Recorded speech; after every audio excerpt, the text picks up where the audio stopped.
welcome to the Tinks Vid Dream. I'm Cally, and we're here at the beautiful TLA in Philadelphia with the Dresden Dolls. Hello. You can tell from the that the curtains take its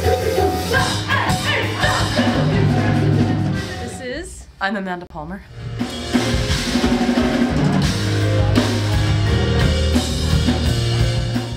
I'm Brian Viglione.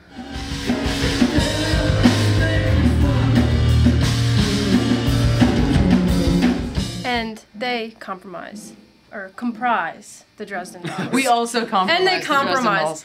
Yes. So, we're here before the show. The show is sold out. Are you guys used to this kind of admiration yet?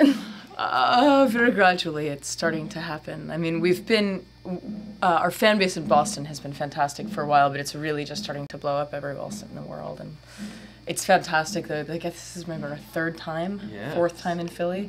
So to be selling at a place like this is fantastic. You kiss me, mister. You must think I'm pretty if you think so, mister. You must want to fuck me if you fuck me, mister. It must mean you love me if you love me, mister. You would never leave me, it's as simple as can be.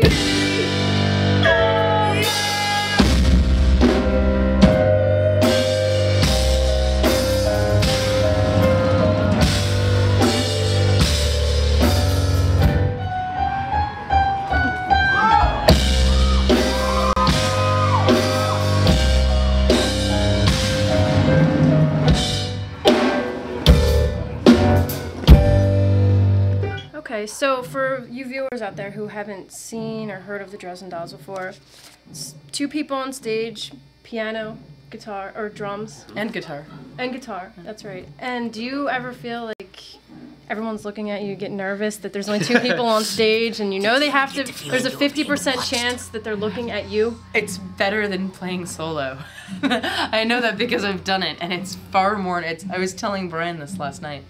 It's not twice as nerve-wracking playing solo versus in a duo. It's about 500 times more nerve-wracking for some reason. But I think he likes the spotlight. I don't think he'd be a good drummer in the back. I mean, it would just be ridiculous. It's nice in a way because you still get to fill the role of support as the drummer, but you get to have a bit more fun because there's a lot more imagery in the music, and you can be very animated and still play with it and be up front and play with the crowd and sort of have a little more contact that way, and so that makes it a little bit more lively. Right. Absolutely. Okay.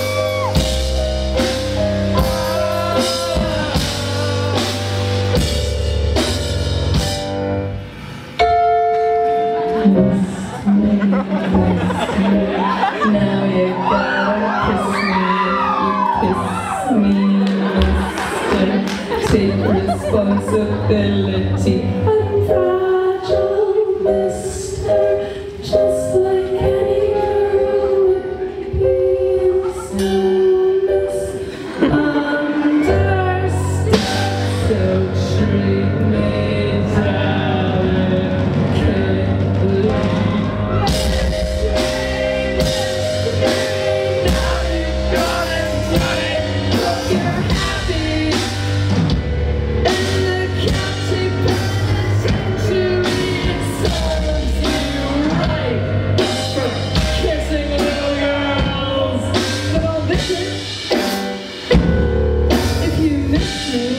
Okay, so I wanted to ask you guys about satellite radio. They are playing you guys nonstop. I'm a fan of satellite radio. I don't listen to FM anymore. Do you guys have any experience with satellite at all?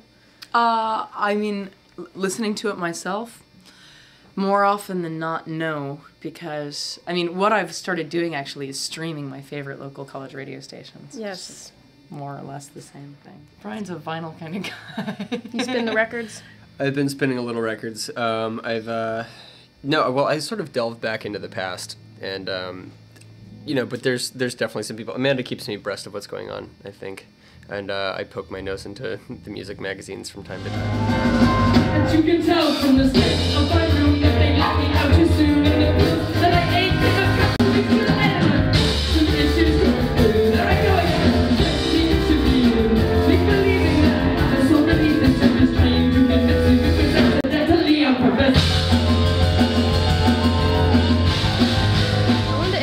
about your first video. I read a cool story about it. You guys pretty much made it on film for like $5,000, and it was all your concept. And so how was it different going from that to the coin-operated boy?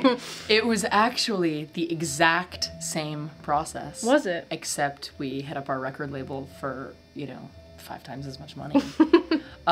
Strangely, literally the entire staff, where we shot, how we did things, it was a carbon copy of the Girl Anachronism video. There's just nothing different about it, except that we had more money to spend on sets and props, and we could actually really pay the people working for us instead of begging them. And we could get the camera package, that we needed instead of just the one that was available. Little things like that, but little things like that, like all of a sudden add up to like $20,000, $30,000. Right.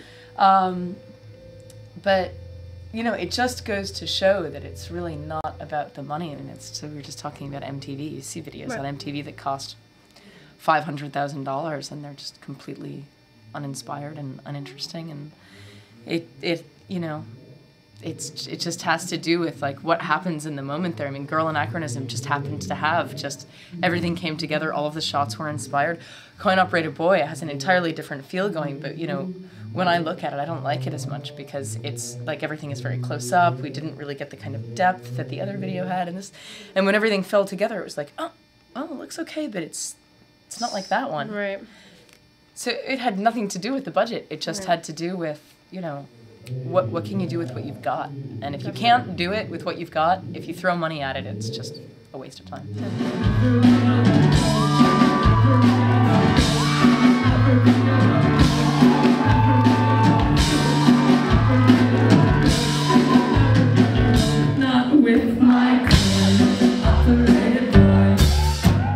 What are your fans like? I mean, your music is very unique. For those who haven't heard, it's, a little bit punk, a little cabaret rock stuff. What are your fans like? Again, too, I think a band's or an artist's fan base definitely mirrors, what the artist is actually projecting out there. And again, we have a very diverse, eclectic sort of mix of people, all range of ages and ethnicities, and it's really nice because we came from this sort of altist, Cambridge, Harvard, yes, oh, very interesting, kind of thing like that. But Did to see you go that, to Harvard? No, not at all. My God.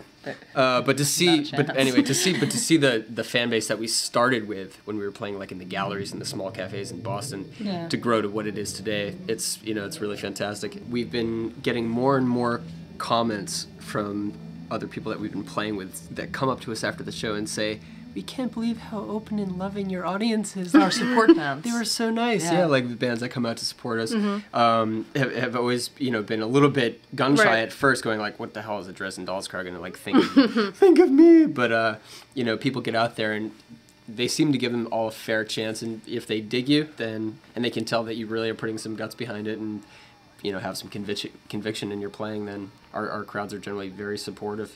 I think you can tell when, as Brian was saying, when people look at and sort of absorb the vibe of this band, you can kind of tell that Brian and I are, outcast types. But that we're not, that we have our own vision and that we're not trying to fit into any particular trend or like preconceived box of music that's already out there.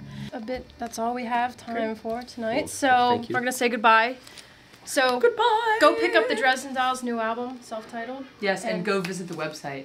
Your website is awesome, by the way. Yes, our website is our pride and joy. Did you do it? It's pretty cool. We did it together with some artist friends of ours, like everything else. So it's www.dresdendolls.com. There's a great bunch of galleries and it's like a dollhouse. It's really cool. Yeah, fantastic. For the fan forum is great. There's a bunch of great videos. There's the closet with fan art and everything. It's a really cool website. Yes, so go there and we'll see you later. Good night. Bye. Bye.